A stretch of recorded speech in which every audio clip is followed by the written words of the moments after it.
Hi, this is Barry Walsh of Killahora Orchards, makers of Cider Johnny Fall Down, based in Killahora, Glounthaune, County Cork, Ireland. And you are listening to Cider Chat. Episode 157.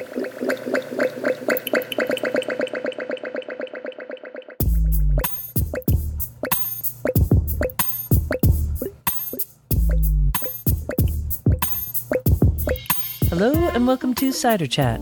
My name is Ria Wincaller, and I am the producer and a cider MC of this weekly podcast, where we speak with makers, cider enthusiasts, and folks within the cider trade from around the world.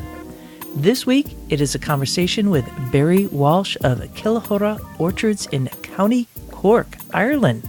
It's actually the first chat I'm having with an Irish cider maker on this here podcast, and I'm really happy to bring it to you because not only are we going to hear a little bit of conversation, we're going to hear a wee bit of Irish singing too. So what's not to love about that? In the meanwhile, before we get to that main feature, we're going to have a little bit of news out and about in Ciderville. As a cider maker, I know how much work it takes to take that apple from the orchard, never mind the apple, just starting the roots of the tree, then to the apple, out to the press room, into the bottle, and then eventually into the glass and to make it taste wonderful.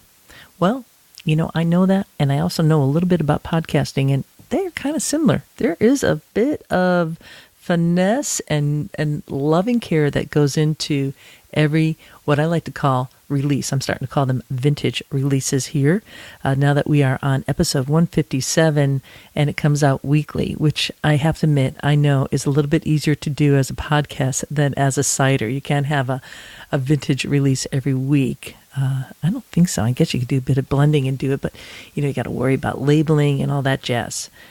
Anywho, because of that, and all the work, I do need support for getting this podcast out there. And I have a website that I link to called Patreon. And via that, people can become patrons of this here podcast. And this week, we had Jonathan sign up. So welcome to Patreon for Cider Chat. Jonathan, thank you very much. This day that this podcast here goes live, the patrons are going to get an extra bonus piece that I selected off from my main chat with Barry Walsh of Killahora Orchards. It's going to be on Perry's. I have a certain affection for Perry's, as I am sure many people do in Ciderville. And that will be posted later on in the day. If you're interested in becoming a patron, you could just go to the links on the ciderchat.com site and find that info there. Another way to help support this podcast is via PayPal. And in fact, we had someone new sign up to that link, and that is none other than Eleanor Leger of Eden Ciders, Eden Specialty Ciders. She is well known in the U.S. for her ice ciders, sharing her knowledge, just an extraordinary woman.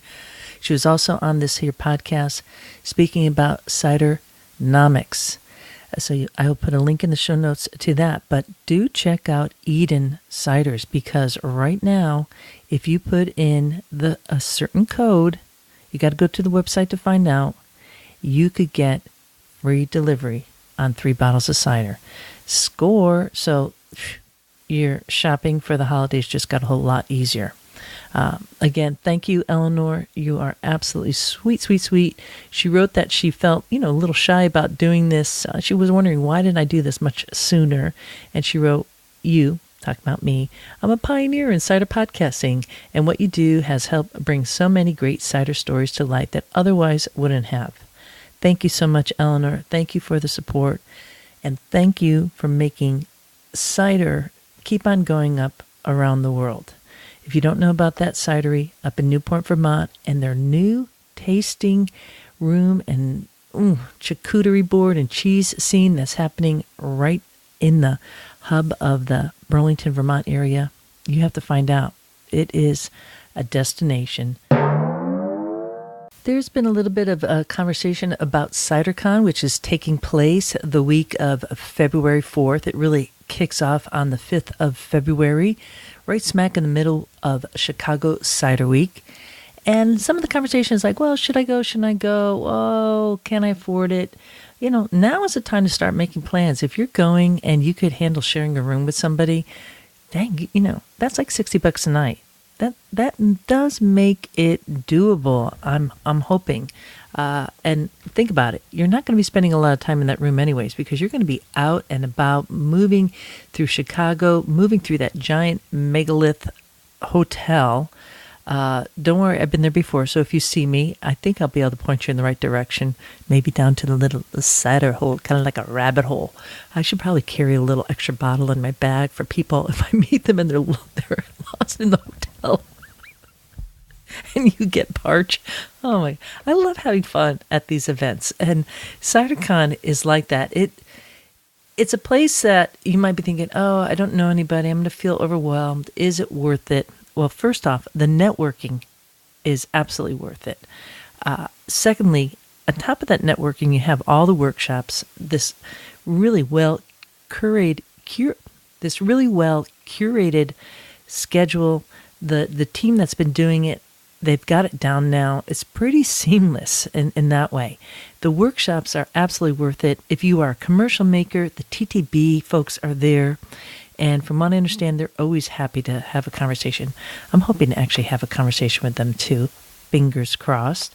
But there's just so much to take in. So don't hesitate. Start planning now. And when should you land? Well, don't wait until Wednesday when things kick off. And this is my professional tips as someone who travels and has done a lot of traveling for work. It's very wise to land the day before to kind of get your city legs in, get into the jazz of Chicago. Don't just focus on CiderCon 2. Get the flavor of the area, because that is a tremendous market if you're a commercial maker. I mean, who wouldn't want to have that market? My goodness, all those people just thirsty for your cider, and you get to kind of test it there. But part of testing is not whether or not they like tasting your cider, but getting to know them too. So I always say, arrive early, be in the city, screw taking like a little, shuttle. Take the train to the hotel. You have a little bit of walking to do. Sheesh, if I could do it with 2 bags in tow, I know that you can too. In the meanwhile, also make sure that you get on the registration now for CiderCon 2019. You could just put that in your browser, where it's CiderCon 2019. Up will come the website, ciderassociation.org. You'll find the hotel reservation link there and the reservation or registration for CiderCon itself. It's so worthwhile, and I hope to see you there.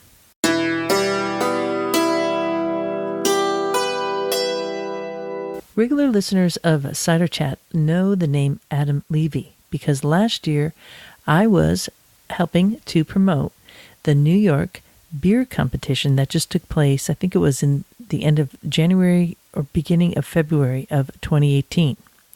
And I kept on saying, hey, if you put in enough entries of cider, they will, or Adam will, have a dedicated cider competition. Well, guess what, Ciderville? It has happened, and it's going to be taking place on February 10th. What's unique about this competition is that the judges are not your classic, cider makers themselves. All the judges are trade buyers judging by category and price. And they're using the United States Association of Cider Maker categories.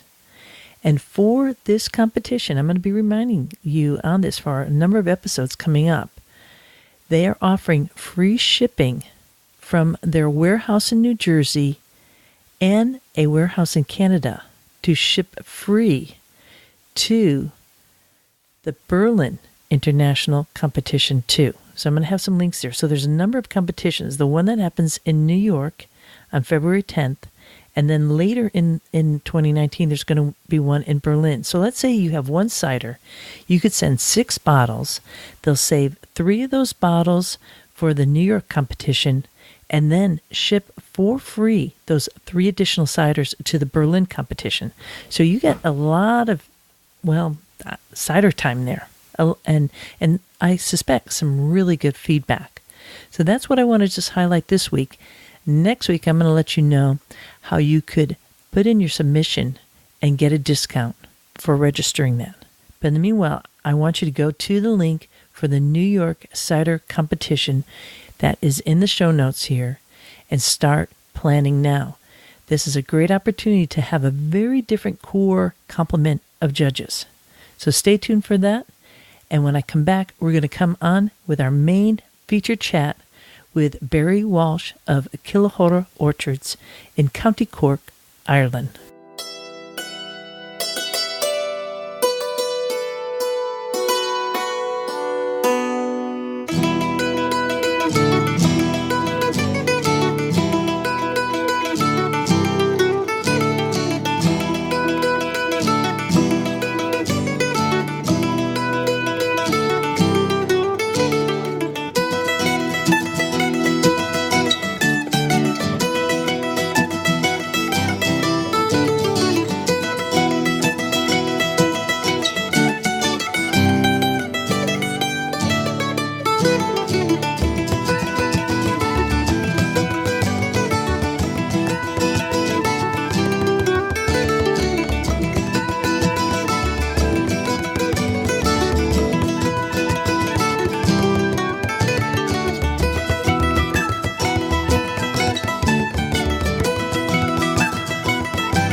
Well, it's time to start getting those glasses filled and head to Ireland in the region of County Cork.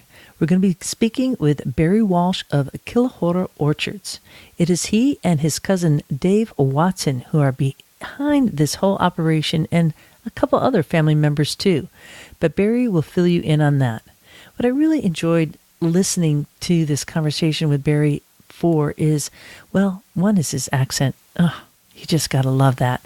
He's really articulate, and he has that kind of metaphorical storytelling way that is just delightful to hear. One of my favorite quotes was, "If you make something that is unique and to some extent punches you in the face with apples, then that's enough." Spoken like a true Irishman. So make sure that glass is filled, and you'll probably want to be filling it again because I suspect you're going to be getting thirsty. We're going to go straight into Barry telling us a bit about the region where he lives and the orchard upon which these award-winning ciders are made.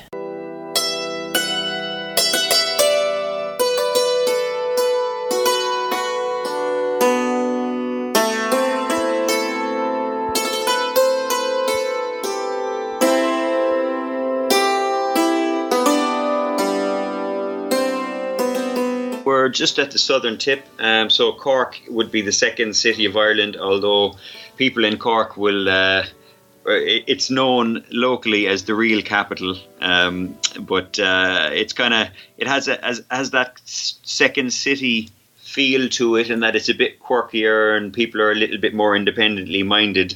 It's also known as the Rebel County.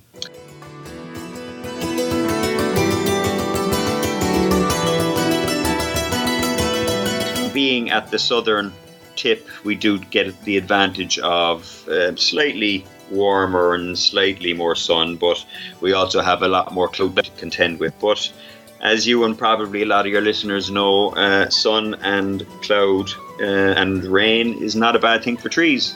So it's a good combination for us. Cork has a long agricultural heritage, given the valleys and the rain and the weather. So we would like some of the meat produce and some of the dairy produce is some of the best in the world. And it's taken us years, and in typical Irish fashion, it's taken other countries to tell us it's good before we really appreciate what we have ourselves. It was the centre of the butter world for 100 years, I think, until the Danes invented the centrifuge. So Cork has a fabulous and thriving pub scene. It's a very popular kind of weekend destination. It's quite a dense town in terms of your ability to get around, so it's great for pub crawls. We have some fabulous restaurants, some of the best restaurants in the country. We've recently got 3 Michelin stars in Cork City. Well, in fact, one is farther south, out in West Cork. We've an amazing Japanese restaurant, a Miyazaki restaurant, Chestnut, down in West Cork. They sell some of our products, and So it's really come on in leaps and bounds in the last 10 years by taking some of the best produce and making something more creative or more adding more value to it.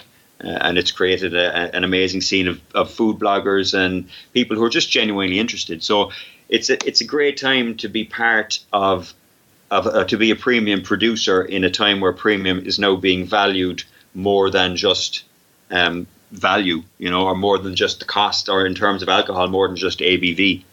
Right. So let's go and talk about your premium product here. I have these two beautiful bottles sitting in front of me. To admit, I do have some of the rare apple ice wine poured in a glass already because it's never too early. But no. I think it's a really amazing story that you have there in the orchard. So let's let listeners know a little bit about the past, what you've been discovering while you've been doing this, and if we could, let's start there. Killahora Orchards, which is essentially we started as Johnny Fall Down because it was just an idea, and then we've kind of evolved into something else. But Killahora Orchards is essentially myself and my cousin Dave, who bought the land, Dave's wife Kate, who does some of our marketing and branding and reaching out and sales, and Dave's dad Tim Watson also, who tends the orchard.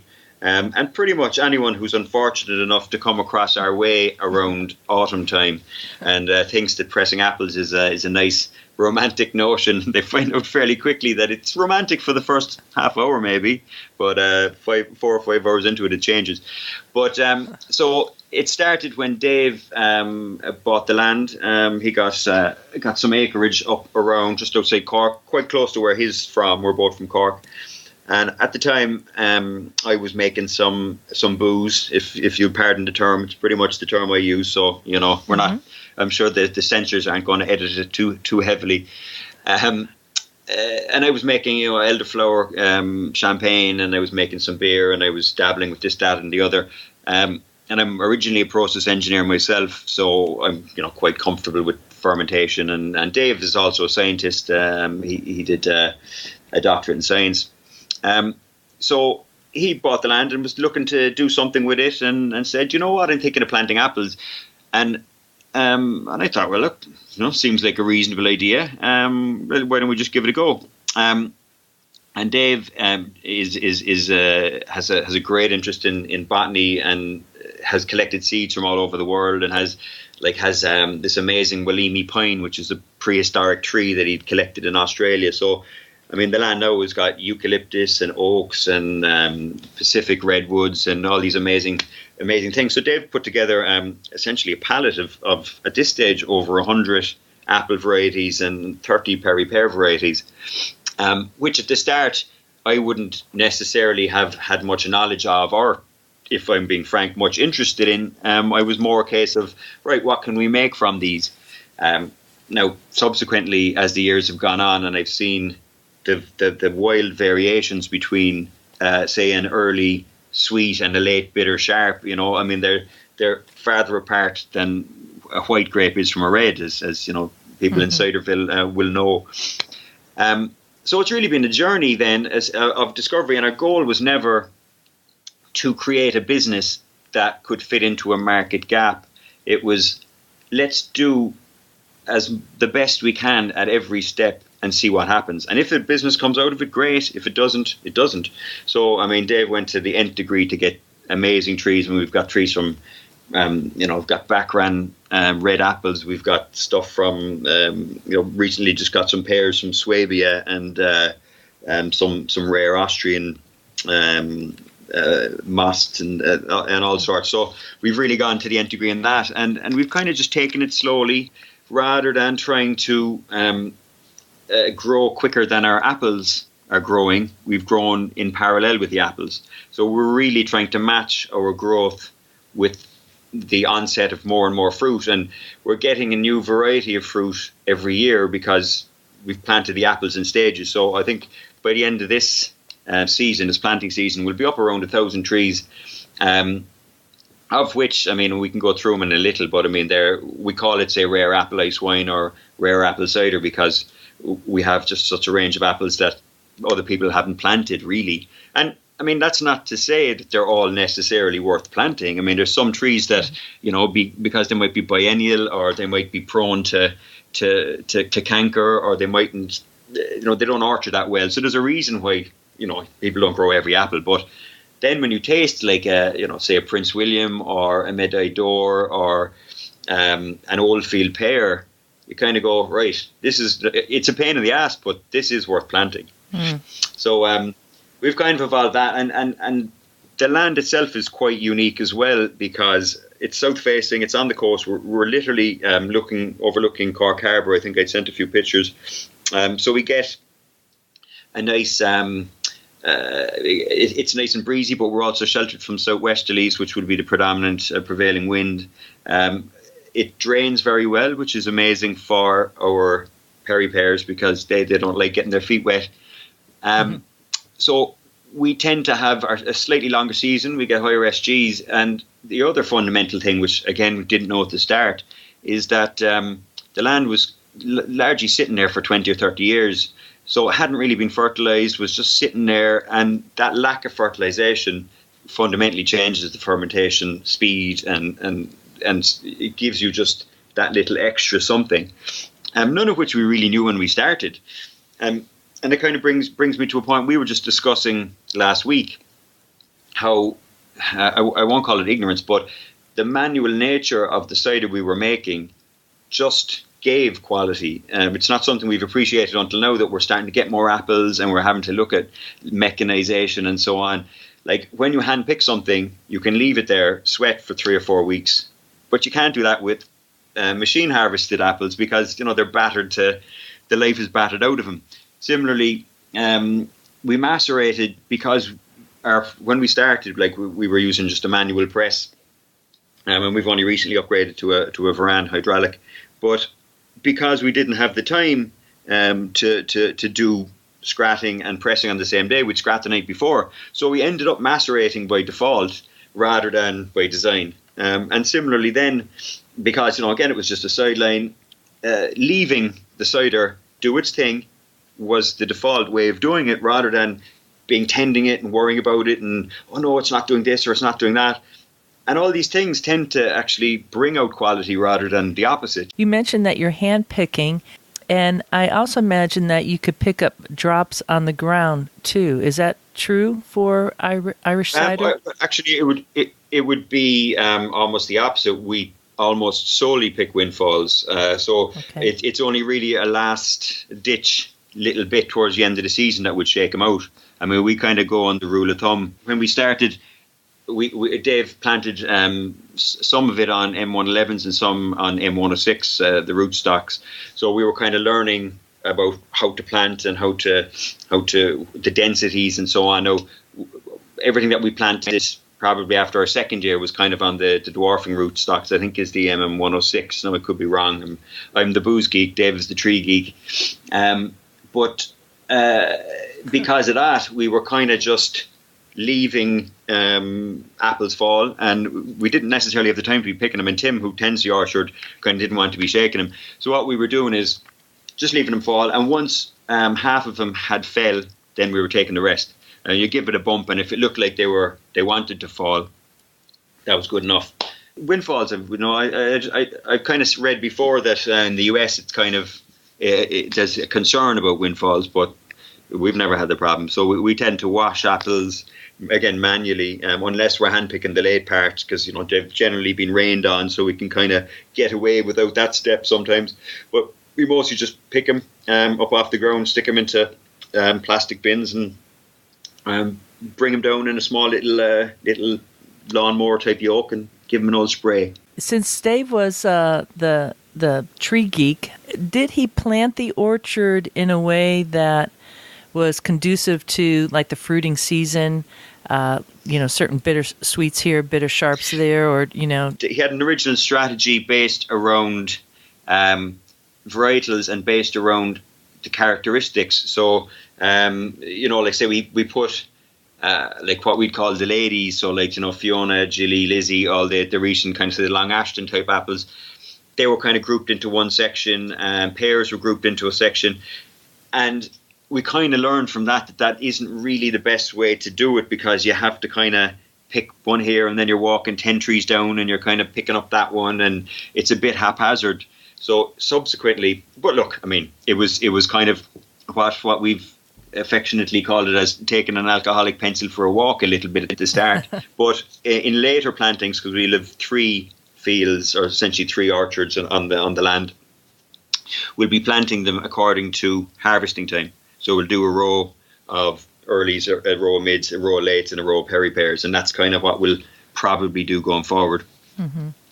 Yeah, you did send some photos, and I will post those photos in the show notes for this episode.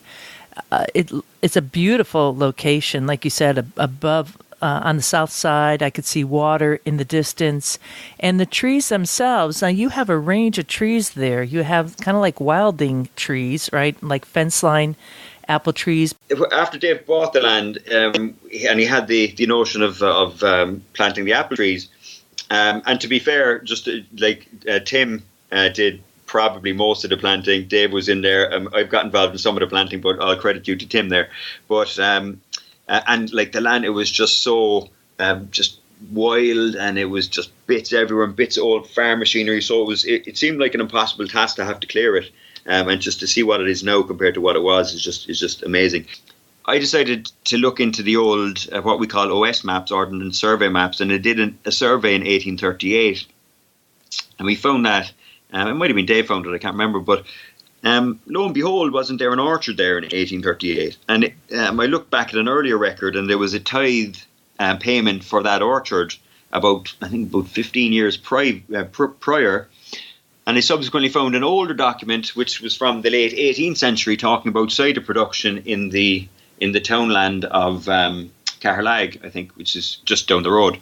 So we have a discussion in an 18th century document, which was kind of the high point of Irish cider making, which is brief, but it was maybe 100 or 200 years, similar to the UK. And there, lo and behold, was an orchard 200 years ago, almost. So it was just such an amazing coincidence. And no, to be fair, when he saw the land and when it started to clear out, an old orchard wall, which was kind of vaguely visible, became more visible. And subsequent to that, and I'd say it was probably even the second year that we had planted, or after we had planted, we said, there's got to be some old wildings or some crab apple trees in the hedgerows. So we skirted around the perimeters of the land, and I'd say there must be 15 or 20 wild apple trees. And there's kind of 3 wild apple trees that you'd find in Ireland, and there still is a little bit of the Malus sylvestris, which is the actual true wild apple, which actually has thorns on it. They're rare, but they can be found. And then there's the other 2, which would be the crabs, which are the small, gnarly, angry little fellas. And what we have, which is predominantly what we call wildings, which are clearly derived from cider apples. So one of them looks like a kind of a Bulmer's Norman type. It's kind of yellow with these little bright pink little spots on it.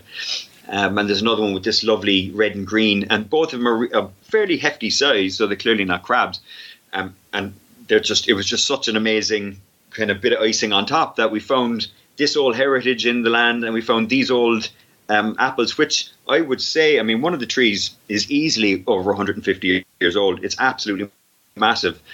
So we'd like to think, and I'd say there's fairly sound basis that these have descended from the earlier orchard, which there was very little trace of it when we got onto the land. The first planting was done in probably early 2011, and we planted in 2012 and 2014, and probably it was 2016 as well. Mm-hmm. And we're probably doing more planting this year. So we've kind of been doing it according to notions and where we had perceived gaps.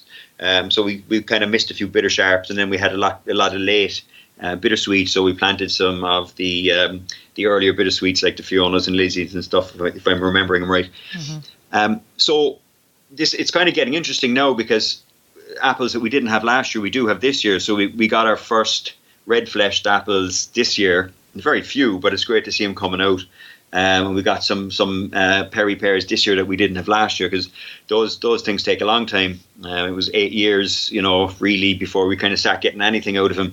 And we lost one of our favourite trees last year in a storm. So really, from when we started, when the first apples were planted, that's when I kind of started saying, right, I need to learn how to make this stuff, because I mean, at the time, I hadn't really drank cider at all. I was more into beer. And I suppose the reason for that is largely, and we might touch on it later, is the fact that the cider market in Ireland was pretty much kind of unidirectional, in that it was all just Bulmers. If they weren't making it, you weren't drinking it. And it was grand, and there was some cheaper ciders, but it wasn't particularly inspiring. And I hadn't tasted French cider, and I hadn't tasted West Country cider. So to me, cider was just one thing. And this is one of the legacy issues that we kind of have in Ireland a little bit, and to the UK, similar problems.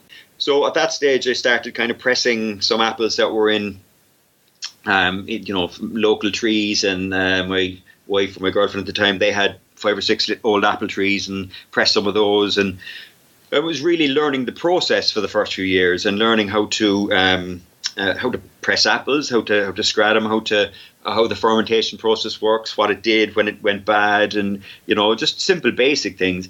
And it was a couple of years of that, and then we started to get apples probably maybe the third year.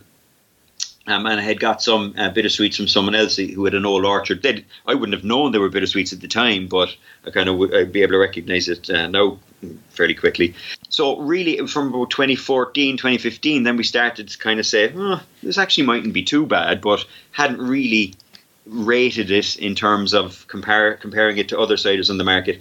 And around that time, more Irish craft ciders were coming out. I mean, like we had the likes of Mark Jenkinson from Cockagee, who makes a fabulous Keeve cider, and you have Longways. James has a bittersweet orchard up in Kilkenny and Tipperary.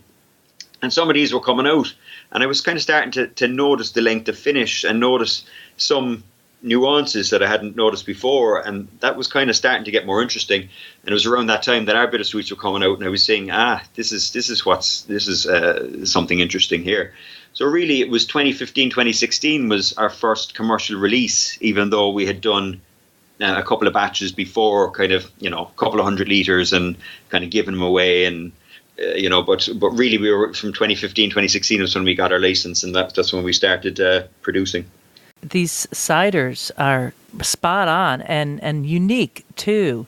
So let's talk a little bit about them. I know you have 3 products, and you're going to be coming out with some more, but let's talk about the 2. Perhaps we should go to the wild. Yeah, the Well of Boucher. Yeah, that'd be the Cork. I might have an old sip of one there now while we're at it, since we're going to that road. There we go. The first product was a rare apple bittersweet cider, which would have been a more, what I'd consider a commercial cider, but would be a lot more complex than any commercial cider really in Ireland. And that was something that we were making with there's a kind of a chap who's kind of central to the craft apple industry here. Contrast, he's got the apple farm up in Tipperary, so he does some contract bottling for us. So we were maturing it and just leaving it sit there for a year and acquiring all these strange characteristics. Like our first cider house had a plastic roof, so the temperature fluctuations were massive, and that created this amazing diacetyl note. Now it was borderline fault, but on the right side of that border. So and saying fault is the wrong word. I mean, someone can be very tall, and you wouldn't consider being tall a fault. It's just you're tall. So with this, the first cider we made, it had this lovely butterscotch kind of lengthy finish, and it was very. I don't know. We won a lot of awards, golds and Blossom of Heron and Great Taste and all this. But it was only then when we released. Wait a minute. You're just kind of like jumping over all these awards. But that's not something that just, we won this award. I would say, wow, you won some amazing awards there. And that's not something to just pass by. So let's back up a little bit and make mention of some of the awards that you recently just received in 2018 for this particular cider. Yeah, that particular cider. What had happened there with that one? That was the International Supreme Champion in the Royal Bath and West. Yeah. Which it is without a doubt, my most our most favourite award. It is as a cider maker. I mean, it's great to win other awards, which we have, but that one is really a benchmark, And we also sent a Poiré, which it got a bronze in the international championship, but it was the only international Perry that won a medal, so I'm considering that a gold. And then I got a call in the morning, and he said, "You've won the Supreme International Champion," and I was fairly gobsmacked at that one. We had made our first cider, and that was something that we were back sweetening with juice and then carbonating. We were slightly over carbonating it because I wanted to give it a bit more vibrance. But subsequent to that, I tasted some bottle fermented ciders, and I was kind of going, look, this is really the direction that, from in terms of quality, that's what I'd like to do. So started experimenting with different styles. So the Boucher was kind of a nod to, say, the French style. I mean, this isn't a keeved cider as such, and this, in fact, is actually a méthode traditionnelle or a méthode champenoise cider. But I had made a kind of half the batch in the Boucher style, where it was bottling before it was finished, and the other half with back sweetening. Now, this particular cider, the Wild Apple Boucher, I mean, the titratable acidity in it is fairly nuts. I mean, it's up around 8. Being that we can kind of add a little dosage, it's not as voraciously acidic as it could be. But the other thing is that because we solely use wild fermentations, malolactic just kind of it takes it knocks the acidity well down. So that's kind of taken care of it to some extent. A wonderful cider. I actually opened it last night because I knew that I was going to be drinking a little bit early in the day than most days for me, and it has really developed. I think listeners should know that sometimes you open a bottle and you want to first get that initial smell and kind of then discover it as the apple has been contained in there for all that time, and let it mature in the glass. And as it matures in the glass, it's just more and more depth coming out. It's just a very tiny bubbles, and that's that technique that Barry's talking about that lends itself, because it's not forced carbonated. It's a bottle conditioned cider in that way. And I would say it's kind of like a deep yellow straw color to it. When I initially opened it, I just felt like I was just walking in the pasture of the orchard there. And then since then, it's just developed even further. Now, we're saying like 12 hours later, and the nose is much more. I can perceive more of the wild yeast there, but very specific. It's a very unique cider. The beauty of doing this kind of style of cider making, where you're using the wild yeast of your own terrain, your own terroir, is we are taken right into County Cork, right into Killahora Orchard on the hillside facing to the south sun there, the south slope. It's delicious, a really fine made cider. And wow, think about it. You're kind of new to this game. Yeah, no, that's fabulous. I really appreciate that. The descriptors you have there would probably exceed my own ability to properly describe it. But like one of the things, and just to pick up on one of the things there, you said French ciders. I mean, I love French ciders, but I have tasted some keeved ciders, and they're so conscious of the potential of framboise and false because of the high sugar, that you don't tend to get some of the nuances that you can get when you ferment to dryness and leave it age and have malolactic. And there's a little bit of breath in this. So I personally like farm. I love the farm vibe from that you get from the interaction of malolactic and tannins. And there's just enough in this that you get a hint of it, and there's a little bit of length. Well, there's a lot of length from the malolactic, so there's a bit of creaminess in it.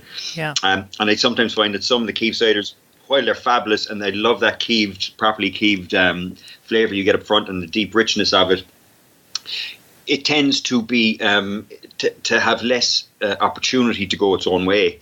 And this cider has done it. I mean, one of the cornerstones of what we do, other than quality, is an attempt at innovation, and that's That's partially due to just, us wanting to achieve more and being competitive with ourselves. Cellaring has become something that has been a bit of a joy this year, because the ciders that I made 2 years ago, which I had kind of put aside and went, I won't call it a failed experiment, but it's not what I wanted it to be, has suddenly turned up to be amazing 2 years later. Like, we did a really heavy bittersweet boucher, which was just a little bit much. There's a load of farm in it, a bit dry, but give it a year and it's suddenly something that's a lot more interesting. So that's kind of a by the way learning that we've kind of done. You sent me a photo of a large barn. So is that what you're talking about, that being the cider house? But the cider house was an old, I'd say it's probably about, it's easily 150 years old, an old brick like farmhouse, because the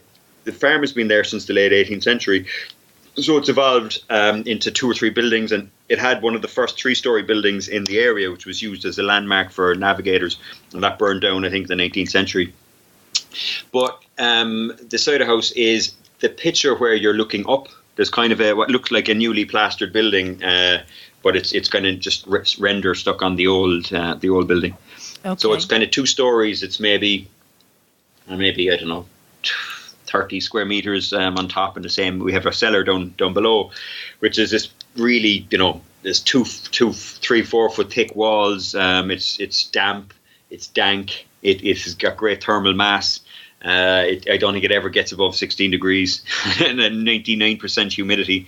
So we've got barrels down there and stuff. So we've had an opportunity to kind of use what's there as much as possible. In some cases it's a positive, in some cases not so much, but it is what it is, and that's what makes it unique.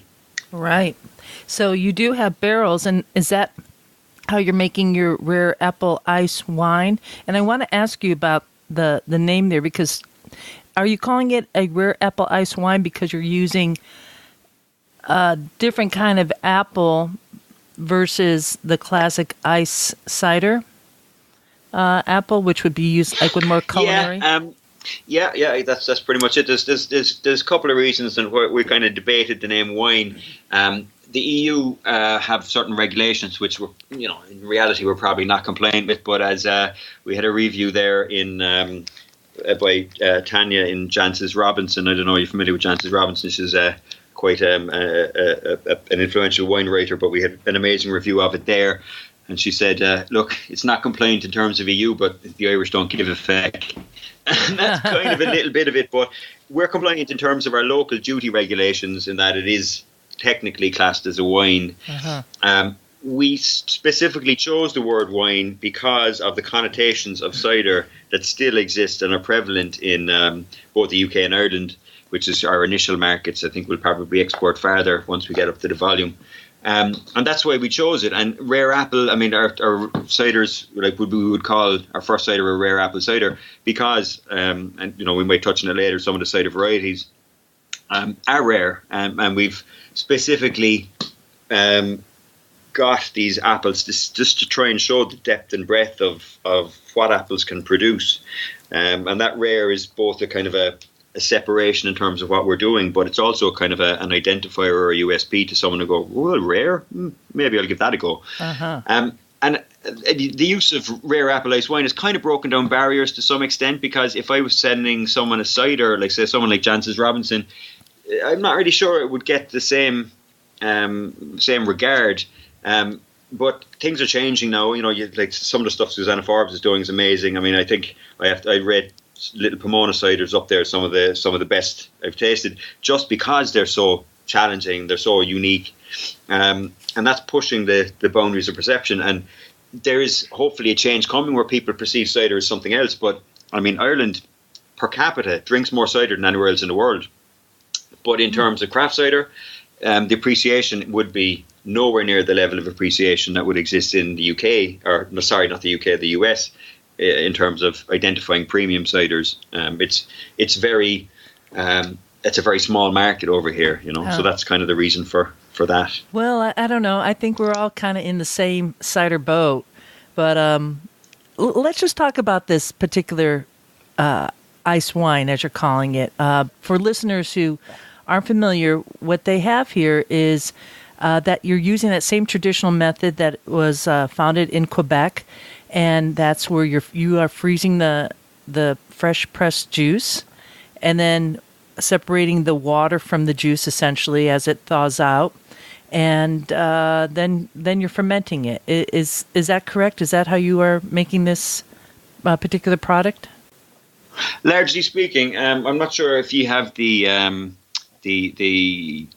chocolate or the candy, you might call it a Twix. Do you have a Twix over in America? Yes, we do. Yep. Well, someone was asking me, say, well, how do they do it in Canada and how do you do it? And is it the same as it? Well, there's an ad they have over here of like left Twix covers biscuit fingers in caramel and chocolate. Right Twix has a biscuit, then there's some chocolate and there's some caramel. Left Twix and right Twix are the same, but Canada is essentially uses natural freezing and artificial heat to thaw, and we use artificial cooling and natural heat to thaw. So it's no less natural than the Canadian process. There's a little bit of something going. I think you have to use a natural cold. I'm not sure it makes a difference, but essentially that's what we do. We do it manually. Everything is slowly done. And what we do is then we ferment slowly. I use gradual racking. We don't have a cross-flow filter. We don't use sulfites to the extent that we could stop it. And essentially, it's kind of Claude Jolicoeur's kind of method. I did an experiment, and just I suppose to take a step back, where it came from. I was making cider, and I was giving people cider, and I could remember my own lack of ability to differentiate a good cider from a not so good cider, and it does take a little bit of palate education before you can spot the length of finish, the malolactic notes, the properly balanced Brettanomyces notes, the proper balance of acid, sugar, and length of finish and carbonation. But I did an experiment with some apple brandy that I'd made, and some kind of hedgerow poitín, you might call it. That I just mixed with some late bittersweet juice, and I just said, you know what, I'm going to make 5 litres of that, and I'm going to stick it under the stairs. And he did that, and I came back and I stuck some bits of oak in it, and I said, look, I heard about this thing called Pommeau and hadn't really studied it, and I gave it to someone 6 months later, and I tasted it myself, and I was like, this tastes kind of special. And I gave it to someone, they had a taste, and they went, whoa, what's that? And it just kind of became clear that you don't need to explain something like that to someone. They appreciate it straight off, whereas I'm trying to explain to someone about cider, there's a length of finish to this, it's made in this way, we mature for a year. And that became kind of a light bulb moment. It's like, actually, if you make something that is unique and does kind of, to some extent, punch you in the face with apples, then that's enough. And then I kind of wanted to extend that then to the I'd read about rare apple ice wine, I'd read about Canadian ice cider. Mm-hmm. A very small little article that I found somewhere, and this is probably maybe 4 years ago. And that just sounded amazing. So I kind of did some experiments with a couple of different apple varieties, and just in small scale. And it started to become kind of clear that this is probably something that we should do in a larger volume. Yeah, well, I'd like to talk a little bit about what's in my glass here, because I think you do have something very unique here, primarily because you have these specific apple varieties that you're putting into what I would call an ice cider. I'm going to just begin so folks could have a little visual. The color of this is much deeper and more caramel, like caramelized apple color, like a deep brown amber. There's a heavy viscosity to it. And the nose just is not, you're not getting a lot of volatile, alcohol fumes or anything like that. It's, again, that kind of almost like a roasted apple. But what was really unique for the palate, at least my palate, was the tannin structure there that you don't typically find in an ice cider, primarily because of those apple varieties. So the fact that you had the ability to use what most folks would covet for their cider and put it into an ice cider, because you need so much more actual apples to make this type of product, that makes it unique. It leaves this like feathery finish, mouthfeel, very, very unique. You don't ever get that from a classic ice cider. So it stands out. Initially, you're like, wow, this is something different. And then you get that full mouth kickback there, and you're like, it's bringing you further into the experience. But I really want folks out in Ciderville to realize that what Killahora Orchards, what you're doing there with this particular product is absolutely unique. At this point, I have not had an ice cider in this way, and it is. I think it also speaks volumes of your rare apple cider too, and probably subsequent products you're going to be making. Is that you are playing with apples, and it all comes down to the apple, doesn't it? What you're putting in there changes the profile immensely. Even if you keeve, if I would be in Normandy, France, what you're keeving, if you keeved in your cider house there, I know straight out, even if you try to use this exact same technique, because of the terroir you have and the varieties and the soil structure that you obviously are very lucky to have, you're going to create a different product. And that is what somehow you've been able to capture that in the bottle in a really profound way. So bravo to that. I'm going to do a little double click to you. And again, big ways. Right back at it. There you go. It's just a beautiful drink. It's really rich. The presentation, it comes in a classic dessert wine bottle. A lovely logo on it with inked apple with what you'd call like a snowflake in the background. A lovely presentation. Then when you bring it into the palate, the presentation is just furthers you. It's something that everybody should be able to experience. I'm wondering, I know that this was the 2016.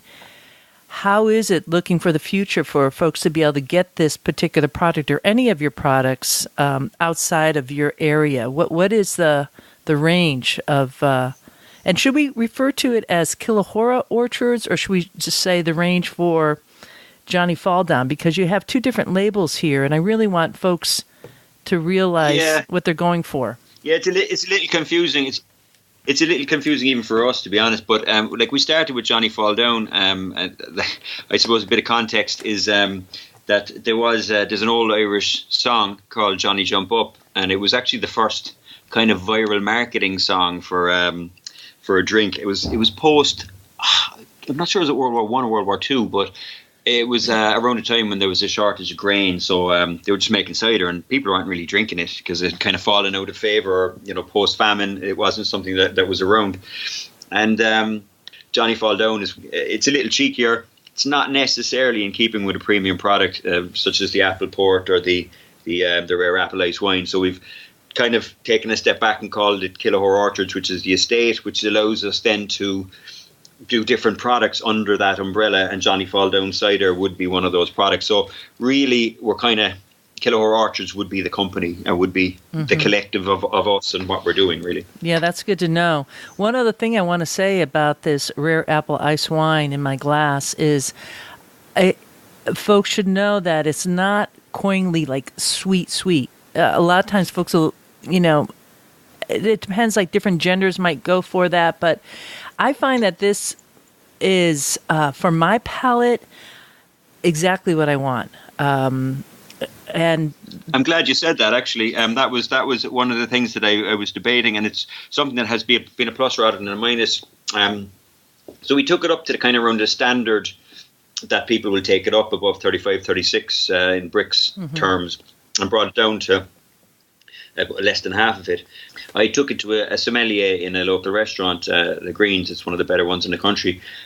And I took a kind of a sweeter one and a more bittersweet one. And I did it in a couple of different 200-litre tanks, because I didn't really want to just chuck them all in and not really know which is good and which isn't. And it was the drier ones which he thought had more flexibility in pairing. And it's really in the pairing is the strength of this. Like, Ireland makes some of the best cheeses that I've tasted. I mean, France aside, but we have some amazing milk and goats and so on. but we don't really have a unique after dinner drink to drink it with. Like, look, Guinness isn't made from Irish barley, and it isn't something you're drinking after. There's a lot of great whiskies, some of which aren't made from Irish barley. I mean, that wasn't central to what we were doing, but they're not necessarily great with cheese. Whereas this and our port are, and I wanted to make sure it paired well. So I had some people taste it, and they all said the same thing. Don't make it too sweet. Makes it harder to pair. Like, we've paired this with foie gras. We've paired it with, it just works excellent with goat's cheese. And that slight dryness has given it that advantage, and it's made it more accessible. I was speaking to a master of wine recently, and she commented on the dryness. And this year, to answer the question, is the 2017. Thankfully, has turned that same corner after its maturation period, where it goes from being possibly slightly too alcoholic or possibly slightly misshapen in a way. And I kind of think of flavour. Like, flavour was my first love. Getting into this is a conduit for releasing that passion for flavour. And balance is where I think my strength is in trying to find that balance. And in creating this particular drink, or this style of drink, it was seeking that balance, which gives you a freshness of acidity at the start, it gives you acidity that starts just before the sweetness, but the sweetness doesn't overtake the acidity. The acidity is almost like a single note that goes through it. The sugar comes up, the sugar waves away, the acidity keeps going, and then the tannins come along. And by the time tannins come along, the acidity is just starting to wave goodbye, and your tannins have that length. So it was trying to create that journey of taste was the goal with this. Unfortunately, 2017 is similar. Now, the year that we've had has been warmer. We've had a freakishly warm summer, which to the rest of the world would be what you call a normal summer. But in Ireland, we don't get them too often. In fact, when I was born in 1976 was the last year that we had this degree of actual proper sunshine. So consequently, the ABV will probably be about 11.5, 11.8. I just couldn't, like, even with racking, it just kept going. I was kind of starting to hit the panic button. So I kind of had to rack and filter.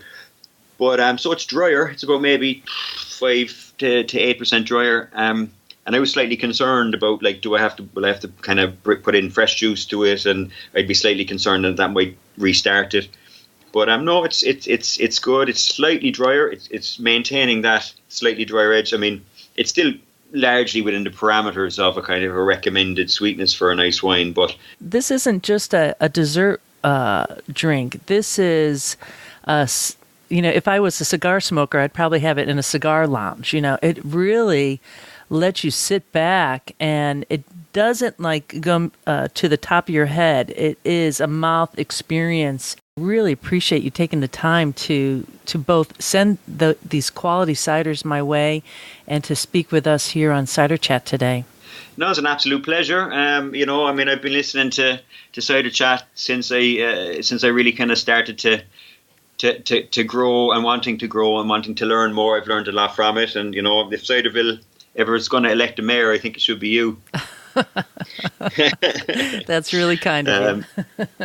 Yeah, it's a pleasure. And it's apple geekery isn't something that I necessarily get the opportunity to chat for at length before someone either leaves or closes the door. It's a great opportunity, and I've some of the brightest and best of the cider world have been on this show, and I'm happy to be on the same hallowed airwaves. Wonderful.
That was Barry Walsh of Killahora Orchards, based in County Cork, Ireland.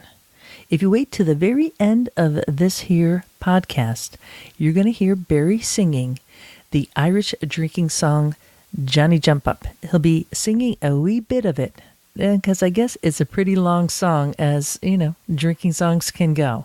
And it's fantastic, so do stay tuned for that. And as far as getting these products that we were talking about, well, you might have to wait a little bit as they kind of keep on scaling it up and having the apple trees grow, which is kind of what happens all around in Ciderville right now. So stay tuned to this channel, and as that news comes my way, you know I will be sharing it with you.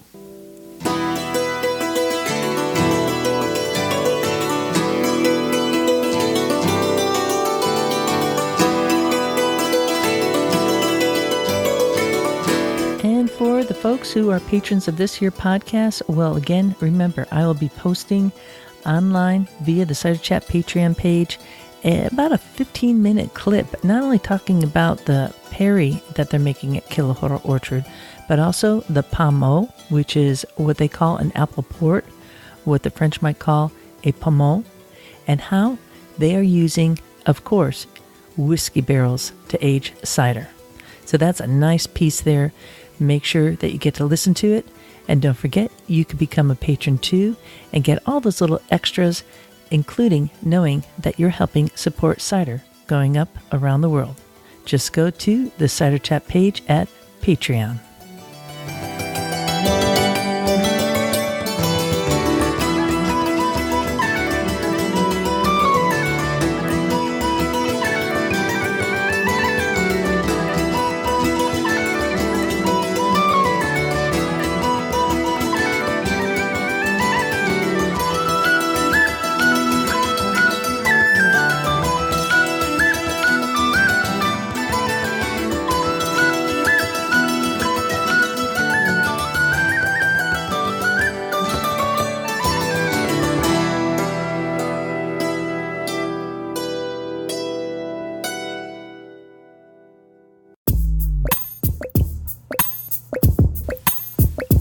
I have to start packing my bags because next week I will be in Monterey Bay, California, bringing my mama back to my brother for the winter. So you know I'm looking forward to seeing some of my good friends and cider makers in that region. So stay tuned for that. I have some interesting stories coming up in that area. In the meanwhile, this is Ria Windcaller signing off for now. Looking forward to seeing you in Ciderville. Let me tell you a story that happened to me one day as I went down to Youghal by the sea. The sun it was hot and the day it was warm. I figured a quiet pint to do me no harm. I went in and I asked for a bottle of stout, and the barman said sorry but the beer is sold out. Try whiskey or paddy, 10 years in the wood. I said I'd try cider, I heard it was good. No, never, no, never, no, never again. If I live to be 100 or 110. I fell to the ground and I could not get up. After drinking a quart of that Johnny Jump Up. After downing a quart I went out to the yard, where I bumped into Brophy, the big civic guard. He said to me, come here, boy, don't you know I'm the law? So I up with me fist and I shattered his jaw. He fell to the ground and he couldn't get up. Sure, 'twasn't I hit him, 'twas Johnny Jump Up. The next thing I remember in Youghal by the sea was a cripple on crutches, and says he to me, I'm afraid of me life, I'll be hit by a car. Won't you help me across to the railwayman's bar? After downing a quart of that cider so sweet, he threw down his crutches and danced on his feet. Oh never, oh never, oh never again, if I live to be 100 or 110. I fell to the ground and I could not get up, after drinking a quart of that Johnny Jump Up. Yeehaw!